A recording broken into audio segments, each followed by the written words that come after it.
All right. Diego Reyes here, functional health coach, functional medicine practitioner. Today I'm back with Natalie, the clinical operations officer here at Complete Vitality and systems based. And today we have a special topic that she'll elaborate with me on.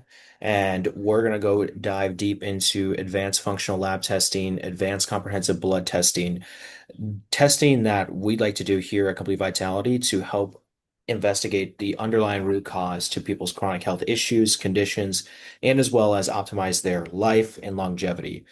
Natalie, one thing here at Complete Vitality you have me do often is making sure that all of our laboratory testing, everything is set in a orderly fashion. But basically, when you look at the plethora of lab tests that we run, what would you have to say about kind of like how astonishing you think that all the different panels we run, all the different types of tests we run, what do you have to say about that as you've came in here and looked over all that? It's a great question. So it is astonishing to me how much is missed in a standard blood panel. And it's kind of what we talked about earlier, that common phrasing that a lot of health practitioners will hear when it comes to functional medicine of somebody feels that, yes, their labs come back normal from a regular doctor's office or hospital, but they still don't feel normal. They still don't feel optimized. So I think a lot of what we do is so vital because we're checking so many of those biomarkers that are simply not being detected. It goes from a range of hormones. You can figure out, of course, from your perspective, why someone's constantly tired. Maybe they're low on progesterone, for example. So it could be a whole range of things, as well as, the gut mind kind of system there, how they interconnect, basically just what is going on from a complete holistic perspective in someone's body. So I think that's really what complete vitality is going for here. And it really is vital in helping the person become their full optimized self. Yeah, exactly. I think that's really critical because what happens is obviously people saying, or rather hearing from their physician that their labs are normal, but they feel obviously far from normal. And so that's basically what we're going to predicate what we're doing here. So one of the biggest things I want to talk about of why today and what I'm going to get into matters the most is because you're not going crazy. You are not alone when you are hearing these words. You're not basically I know it's like people get medically gaslit or they're pretty much told that like, okay, this is kind of how you're going to feel. No one's giving you answers. And it's because the way that they're doing the whole testing analysis is really flawed at the core. Because what I've learned, especially when I was working in general medicine, Western medicine, allopathic medicine, is that the tests and the ranges they're using is from a very sick population. It's from individuals that are already going on a declining way of health, as well as really where the population is going, which is unfortunately a declining way of health in totality.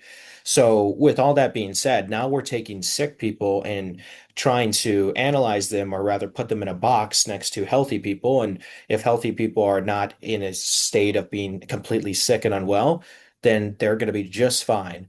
And that is exactly why functional medicine is at the ever fasting growing rates that there is, because these types of way of thinking and shifts that we thought were true are so wrong in so many different aspects. One of the biggest things about the testing is even the ranges. So we have the reference ranges is what I was just speaking about, but the ranges of like where the value is specifically, they're so suboptimal for an individual of where they need to be as well. We can go into all the markers and we will. We talk about ferritin, we talk about iron, we talk about free and total testosterone, DHT. I mean, multitudes, white blood cell count, even neutrophils, monocytes. We talk so much about these even just comprehensive blood panels, and then we'll get into this other advanced functional test. And I think they miss the lens often here with those. I love that. From your perspective, you talk about the ranges of sick patients in standard allopathic blood panels. What do you feel in functional medicine, what we do is the more so appropriate range that we should be looking at? Yeah, so it's really dependent on the specific lab value in itself, depending on if we're looking at a free testosterone reading or a total testosterone reading, but also the specifics of that individual and what that individual is feeling. Because another thing in functional medicine is that like sometimes we have a suffice lab value on paper, but we're not feeling those benefits. So I see it often, especially with thyroid patients, because when someone's dealing with a thyroid issue, they're either taking thyroid medication or they have extreme weight gain, weight loss resistance, or chronic fatigue and brain fog. They'll have, to be fair, probably very optimal T3 values or full thyroid values, but their cells are resistant to the hormone. So just because the blood is actually picking up the amount of hormone in the bloodstream, it actually doesn't equate to how much is the cell uptaking that hormone and using it physiologically, biology wise. So I see that often, and that's just on the topic of not even talking about a specific lab range or panel, but more on like the totality of cellular resistance, hormone insensitivity. Because there's also individuals that are taking other hormones like testosterone, estrogen, progesterone, and they have the similar effects. Now, the other tests that we do can get into the why behind that, whether immune system, toxin load, and that could be divvied into heavy metals, mycotoxins, or environmental toxins, but that's going to be like the first thing I actually really do see often is that maybe their blood panels are suffice, but their cells are not reuptaking the hormone message, let's say. And some of the other panels, and we're looking at kidney, we're looking at liver, electrolyte balance, immune system. Sometimes those are really uh, profound markers on the blood, seen on blood. I mean, nothing would, I mean, ultrasounds are really good as well, which actually never are done for males, which is a whole different topic. And this is how people don't understand they have way suboptimal kidney function or liver function. But with that being said, that's going to be huge. And then going to your original thing about the, okay, what are we seeing about these lab reference ranges? They're, it, it's such a broad range that it's like, where are we supposed to go with it? So with the functional ranges we like to run, they're pretty narrow. We have a distinctive number value that we're going to shoot for that specific lab marker with the demographics of that individual. So when we're looking at like a standard Quest testosterone reading for a female, typically if the female is either in her 30s, 40s, 50s, maybe even 20s, it's typically anywhere from like 4 to 50 nanograms per deciliter. And like 4 to 50 is a huge reference range. I mean, it's a gigantic reference range in my opinion. So like so technically if I'm at 7 is that I'm in range. So there's no flags coming up on the test. And also if I'm at let's say 48, there's no flags that that might be like, high for that individual. Now, I have my own opinions about testosterone readings and the lab values, but that's just a good example. I mean, the best one I see is the T3 readings. Like typically we're looking at PGML, depending on the lab value you're looking at, and it's anywhere from I think it's like 2.0, which is just an astronomically low value, to 4.0, which is just a crazy like distinction between the two for a specific hormone that runs on every cell in your body. So that's, I would say, like the biggest flaw I'm seeing in just overall conventional allopathic care is like the reference ranges are subpar. They're not very concise. There's not something that someone can actually tangibly try to hit to. Yes, they could hit those reference ranges, but they're just so vast that it's just we're really having a hard time understanding what would be best for, let's say, ourselves or them. I love that. Thank you. It's extremely insightful. I am curious, we talk about cellular resistance. How long, based on treatment, do you feel that it's possible to turn around someone's cellular resistance?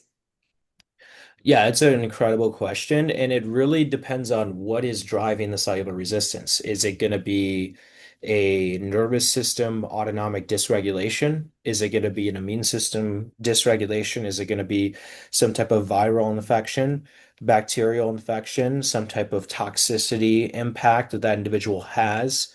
Is it the types of senescent cell buildup that is causing the cells to become dormant and now oxidative stress is driving up in our body, in our cells, causing a level of inflammation that is usually not detectable in many different panels, something called reactive oxygen species, ROS. So, and well, one thing about functional medicine is that we holistically look at it. And so for many individuals, it's a little bit of all, or it could be one or the two. So that's going to be obviously the first thing is, okay, what is driving it? Now, let's say it is because I mean, 90% of the United States population at least is stressed out, overworked, underfed, taking a bunch of caffeine, doing a bunch of stimulants on Adderall, on different of things. So at that point, your body has become, let's say, in a state of sympathetic dominance. So the nervous system, there's many different things about the nervous system, but if we brought a part of the nervous system called the autonomic nervous system, it's split into two different things, which is the sympathetic and the parasympathetic. And so this could be reviewed for many people, but that parasympathetic is where the rest, digest start to happen, where your heart rate's at a lot lower rates. You are getting all the processes of recovery starting to set in, and you're in a very anabolic state even too, which is pretty much you're in a growth state. You're repairing your cells, you're repairing your muscles, you're repairing any damage is happening. And then when you're on the other side, which is sympathetic, which is absolutely needed for energy, cognition, uh, performance, even like for business work, for the gym. That's going to be your fight or flight. I mean, that's going to be where cortisol's pumping, which is very helpful for fat loss, very helpful for insulin sensitivity as well. But unfortunately, we live in a state where there's never a even point of either or. It's either one or the other, but more so the sympathetic dominant state. Now, when you're in that chronic state, your nervous system will also impact the immune system. So now the immune system is in hypervigilance. It's firing your Th1 cells. And this is going to cause you to have a depletion in white blood cell count. It's going to have a depletion in how your body's going to be fighting things. So now your body is having a hard time because it's super stressed out. The immune system's weakened. Now you can catch something so easily. And now the body's almost at this like state of like, what should I do? What do I need to do? I don't know what to do. And so now it starts rejecting things. It starts rejecting the circulating hormones in the bloodstream. So that's why the cells are now resistant. That's why we're not responding to different things. Organs and hormones are not doing its properly function. So this state now, and mind you, this is happening to someone who's divorced, who is under eating, who's training 4 or 5 days a week, or super stressed out of work, has a terrible work environment, has terrible relationships, doesn't talk positively to themselves, and the whole mental aspect. So now we have this like huge and then we wake up wondering why we're unwell. But anyway, we're at this point now where the body's just it wants to survive. It doesn't want to reproduce. It doesn't want to grow. It doesn't want to support functions other than how do I stay alive in the most simplest form. So this will tie into many different things, and it depends on what type of practitioner, person, coach, whatever doctor you talk to. They'll have their own paradigms. But in my opinion, it doesn't matter what paradigm you have. It's a multitude of different ones depending on who you are as an individual. Is it PTSD? Is it trauma? Is it that I had Lyme 6 years ago? Is it that I have an autoimmune condition? Does it that I have these genetics that make me susceptible to addictive traits and personalities? It might be all of them. And this is why some people don't get well because they think in a dogmatic way. They think in just one, they're very stick in a box when it's not very true. It's not true. Now, I will tell you personally, at that capacity, it's very hard if you don't understand these different things and trying to help someone. But if you do, it is a huge gateway to understanding the totality of that individual and to why your cells are resistant to these hormones and you're dealing with a cellular resistance. But all in all, to sum up what you're saying after a long-winded answer is that it's going to be a multitude of those factors. More, I might be even nutrient deficiencies, food sensitivities, because now the immune system's like, okay, what is this foreign food? It thinks it's a foreign food. Now it's causing inflammation. It's causing immune system dysregulation. So many different things. And I mean, I love that you asked that too, because now that's going to drive you into, okay, what are these tests that we run decipher that? the tests that we want to look at and dive into are telling us about this story, about how these things are influenced. So, um, yeah, and which we can elaborate here too, but that would be a huge portion of that. I love that. And in terms of this decline, do you feel, I'm curious to know, in your expertise, do you feel there's a certain age or a point in someone's life where this cellular resistance begins, or do you feel it's completely case by case? Yeah, I mean, it truly is, yes, case by case. I've worked with a lot of other colleagues and also myself, and it really it is that case by case because let's say we get a 22-year-old female and she's went through a ton of different things in her early childhood, unfortunately, and she was also thrown on different hormonal manipulators and doing different things for her skin care and now taking rounds of antibiotics, and now the whole system's all despaired. And mentally, physically, physiologically, there's a lot of imbalances, and conventional Western medicine is not helping. Yes, at that point, we are understanding that like the body's been through a lot and there's been a lot of things. And so yeah, there's definitely at that instance cellular resistance, and now it's about unraveling those different layers that are causing some of the issues, which is a whole different thing. But now we go into like 30s, 40s, 50s. It depends on the individual. I will keep talking such as that, but like if a female has spent years yo-yo dieting, chronically dieting, I mean, I don't know statistics, but from like the age of 13 or 17 or something, a woman will diet 2 times a year till she's like 60. That's like statistics. I mean, word for word, don't take it verbatim, but it is along those lines. And so when you're eating low fat, like maybe women in their 40s or 50s were perhaps doing years ago, or they're eating keto, or they're doing Weight Watchers, Jenny Craig, they're doing all these terrible fad diets. They have now manipulated, they tried to manipulate their metabolism so much so that now it's kind of put them in that super distress, what is called catabolic state.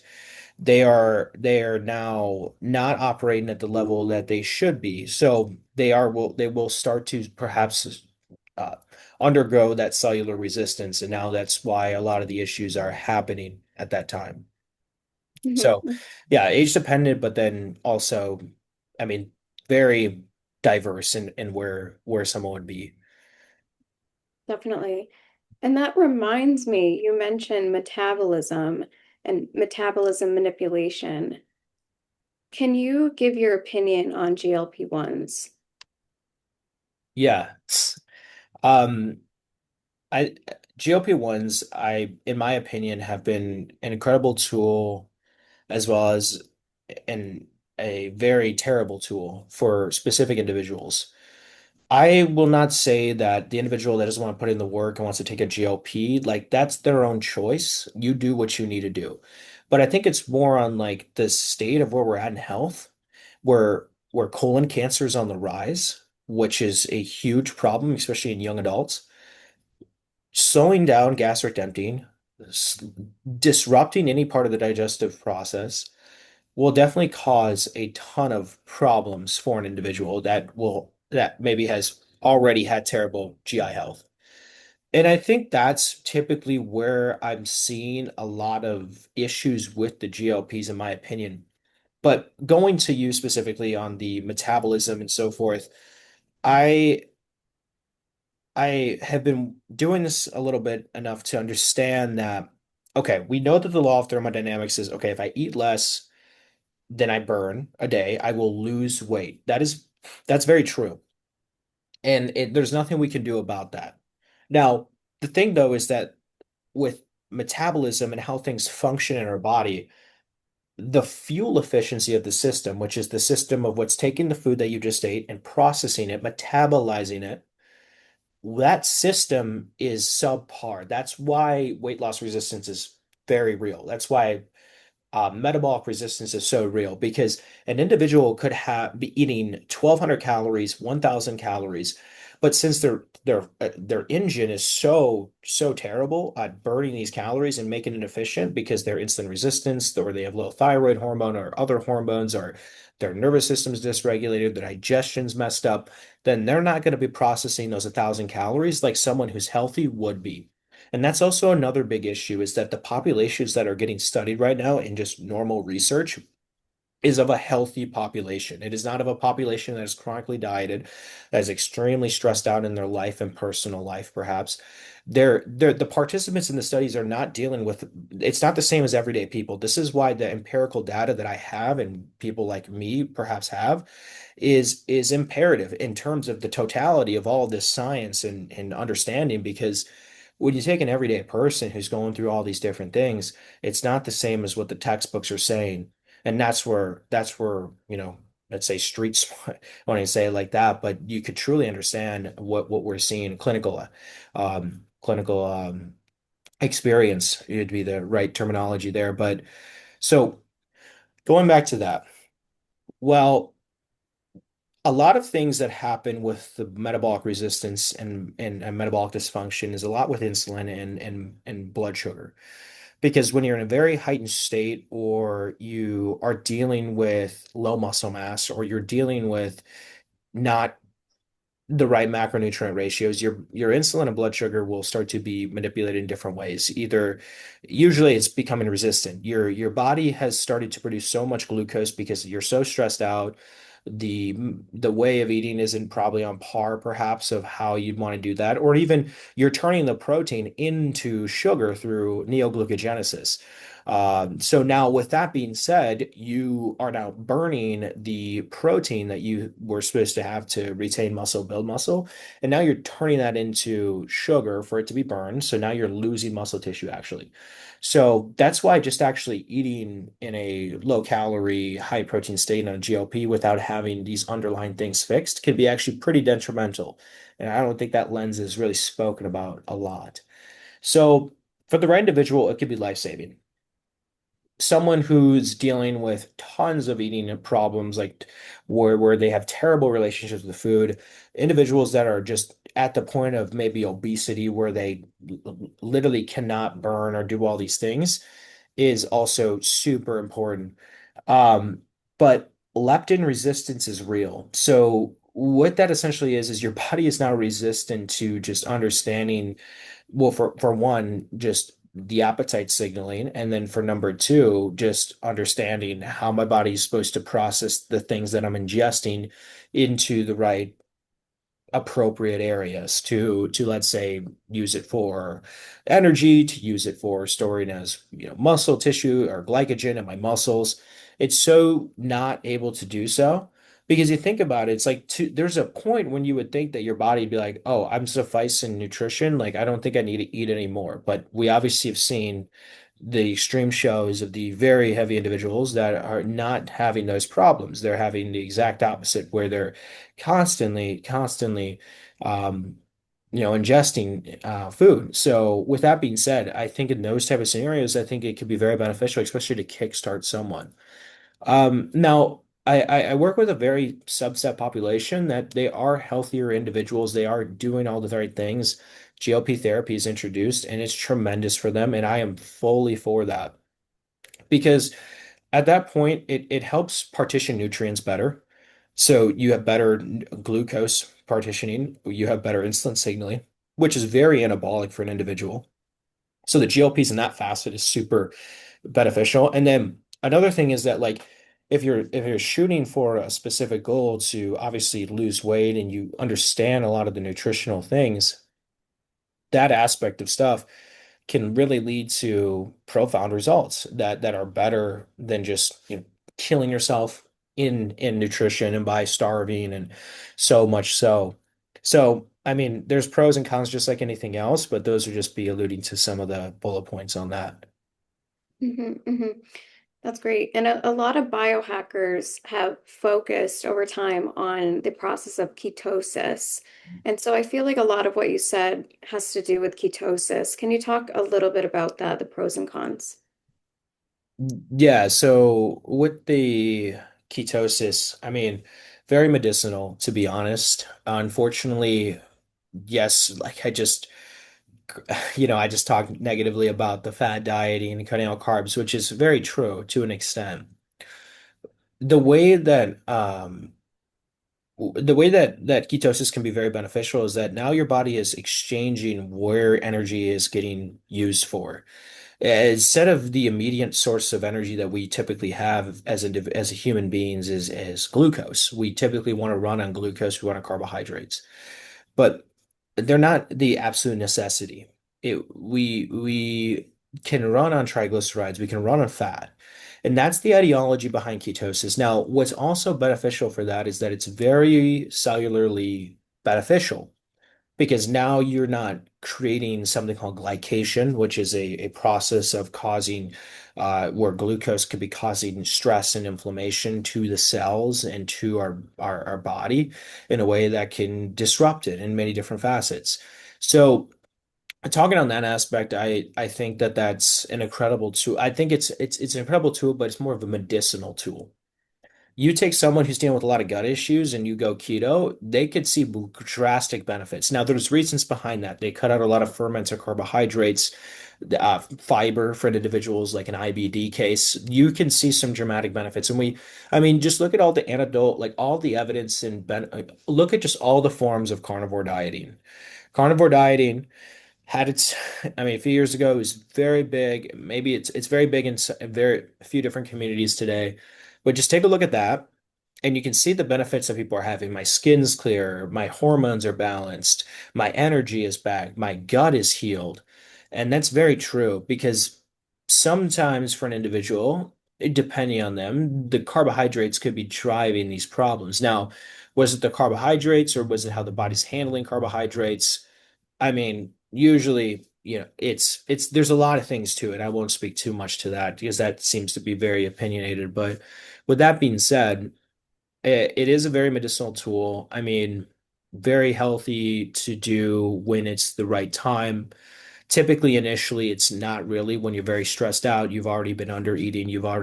Because what fuels the thyroid is carbohydrates. So when you're going low carb, you're going to be tanking your T3. This is actually scientifically studied. Serum T3 levels drop, just 30% decrease in caloric intake, deficit. So there's much benefit of having carbohydrates, so muscle growth and development and strength. I always have individuals that start losing more weight when they start to increase their carbohydrates because now their cells and their body is having the energy to have a higher metabolic rate. The fire is burning. So one way I've always liked to explain the metabolism is that it's a fire. And so pretty much the calories is the fire. And so your metabolic rate is the wood. So the more, let's say, spark you put on that fire, the larger the fire, more calories you're ingesting, the bigger and the more heat it's producing. So the metabolism is like a furnace. You are now burning tons of calories because the calories you're ingesting is giving you the energy and the metabolic capacity to burn those calories. So poorly explained right there, but that is those that understand. But yeah, it's honestly a little bit on that. I love that. Thank you. Very easy to understand. And I'm curious too, getting back to our comprehensive blood work as well as functional testing, if somebody were to change their habits from their diet, from their sleep habits, sleep hygiene, their workout routines, physical output, supplements, how long have you seen in your experience does it take for their blood levels, for their biomarkers to improve? Yeah, so it's really going to depend on what their current state of health is, what biomarkers we're looking at to improve. But anywhere, I mean, the body and biology is very fascinating, so much so that no matter who you are, you still are trying to study it and try to understand it from the ins and outs. But I mean, to give the most best answer I can on that, without having someone's specific context, I mean, it really depends on.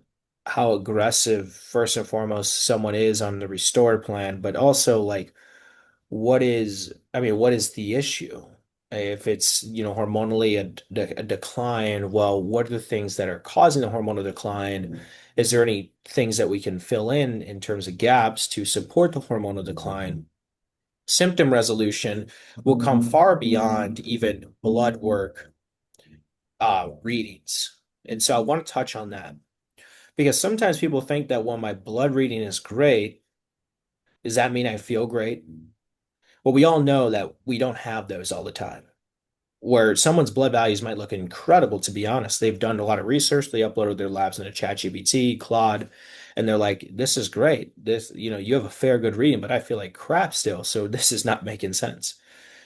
And so symptom resolution is a whole different animal than blood work resolution because what you feel is way different than what's being shown on a sheet of paper.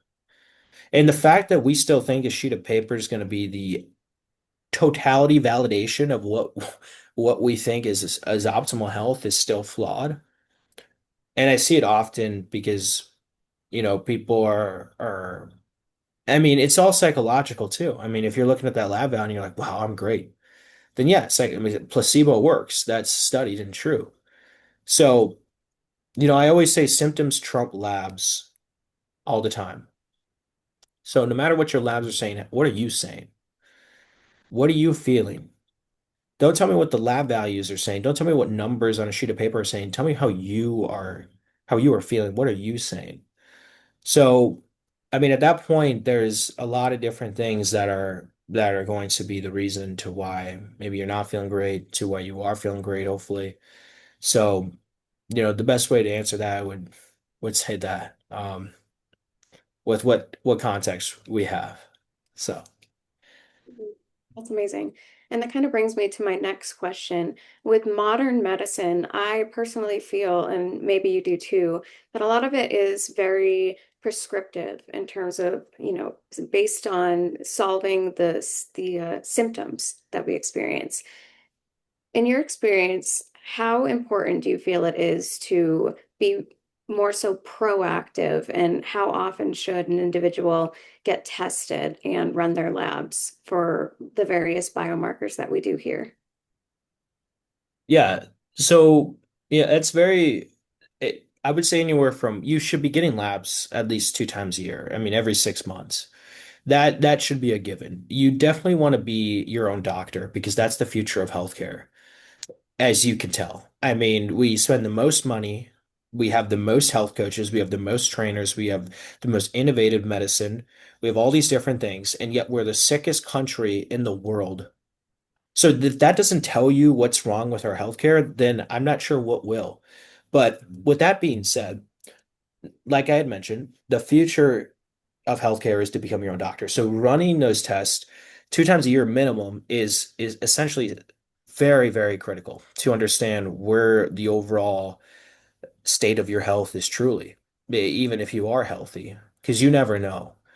You never know.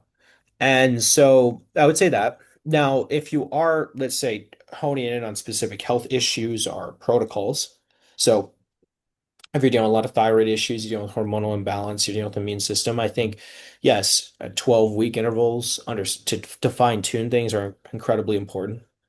Going back on the protocol side, if you're introducing HRT, TRT therapy, thyroid hormone therapy, progesterone therapy, which is on that hormone replacement therapy spectrum, then I would say as well, 12 weeks, 6 to 8 weeks, even sometimes to understand how is my body adapting to this therapy? How is my body responding to this therapy? So very dependent on the individual, but overall in general basics, it should be at least 2 times a year. Now, I would say, depending where you state of the health, the route of, or rather the in-depth analysis of what you should get is dependent. I mean, And when I say 2 times a year in blood testing, I'm not saying just get a CMP, CBC, and maybe an iron reading. I'm talking about a very in-depth reading that is looking at CMP, CBC, a full hormone, so DHEA, prolactin, FSH, LH, free and total testosterone, DHT, SHBG, free T3, reverse T3, iodine, selenium, TSH. Looking at ANA, looking at EBV, IgE, IgG, looking at, I mean, there's so many different tests that you can run.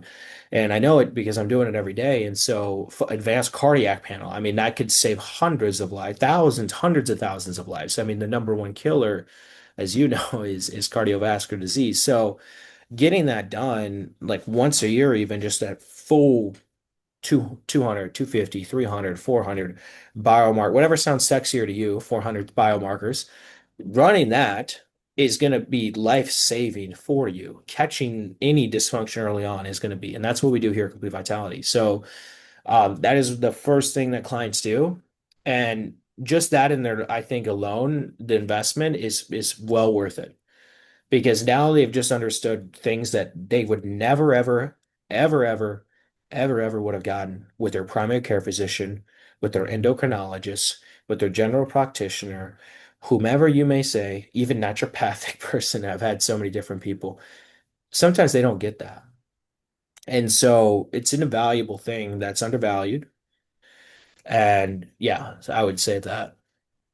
Mhm. And if somebody wants to be proactive with their healthcare in this way with biomarkers and the testing that we just mentioned, at what age do you think is appropriate for that person to start? Yeah, I mean, I think respectfully, any age could be beneficial with respects to, who you what's going on. I think that as we're seeing statistically, 1 in 3 children have prediabetes. I mean, we should probably be analyzing our child maybe and or rather being more proactive maybe, as many probably very much are so, in terms of understanding like, is this really everything I should be getting done?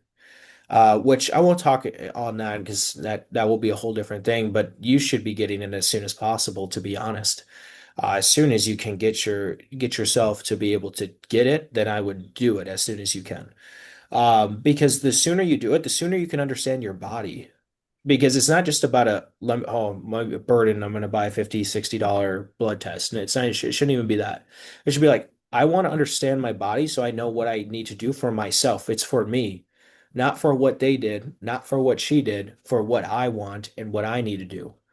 Because the sooner you can understand your body, the sooner you'll be happier, almost in a way. And what I mean by that is like who you would know your body so much so more. We always talk about you want to know yourself, you want to know your emotions, you want to know all these psychological things, but we always forget about the physiological things. One thing I always want to preface is that you have to fix your physiology before you fix your psychology, respectfully. And so what that means is that no matter how much stuff that we may be doing for our mental and emotional state, which are tremendous assets that I cannot allude to the benefit of, if we are still dealing with physiological imbalances, blood sugar imbalances, nutrient deficiencies, gut imbalances, cortisol dysregulation, hormonal decline, hormonal dysregulation, imbalance, that is going to throw off our psyche. That is going to throw off our mental, our emotional. So they do go hand in hand. Your brain is attached to your body for a reason and vice versa. So with that being said, going to how soon are we doing these tests? I mean, yes, as soon as possible so you can understand your body. It's not about comparing it to even others. It's about, hey, I do well with this type of nutrition. I do well with this type of training because of this, or I do this because of this. And when you can start pinpointing, you start to feel a lot better. And I think what what's the I mean, I forgot what it is, but it's like when you're anxious, you don't know. When you have anxiety, you typically don't know. But maybe when you're sad, you regret. There's a lot of psychology quotes probably on that, but you get the gist of what I'm saying is that like when you don't know, then you get anxious. When you don't know, then you get worried. if that's you with your health, then you should start with analyzing what's happening to your body. And that can be started with getting your own lab test done. I mean, there's so many different resources on the internet nowadays and all other things that you could truly get some incredible results. Not even going to me, I mean, just going anywhere to understand what your body is telling you and what's going on. And so, yeah, as soon as possible, best answer, but yeah. I love that. Thank you. And as we wrap up this conversation today, what would you say are three key takeaways for our audience? Yeah, the first one is going to be definitely try to seek out some advanced tests done. I mean, maybe your practitioner hopefully has ran something very comprehensive, but maybe speak to he or she and find out if you can get something even more. If not, go outpatient, go cash payers or something like that, which is very affordable nowadays because it's such a gigantic market. So, with that being said, that's the first thing is get very in-depth testing done. And now going to the second thing is to, I mean, uh, don't don't don't be invalidated by someone else's opinion. Be validated by your own opinion. Seek a second opinion. See, one of these books I got back here, it's called The Second Opinion. And so you definitely want to seek that third opinion, fourth opinion. You will find someone who will validate you and give you a rationale of why you're feeling the way that you're feeling. So don't take what you're hearing first at face value all the time in respects. I mean, I don't understand your specific situation, but it's incredible to not just take, what one person may be saying or what your doctor might be saying and think it's the end all be all. And the third, I would say for the takeaway would be, I mean, understand the role that nutrition will play in your health and body. As cliche and as I know this as it may be, I don't think people know this because the supplement industry is growing in billions of dollars. But yes, I know our soil and everything has been denatured more than it should be, for the lack of the best terms. But it when we start looking at it like that in different facets of what we're ingesting and putting in our body, we can start to understand what are many different things that we can do to ourselves that are far beyond what medicine perhaps can do sometimes. Because food is medicine. And so, I mean, that's huge. But yeah, I would say that'd be it. I love Yeah, that. Well, thank you again for such an insightful conversation and all that we do here at Complete Vitality. of course. Let's see.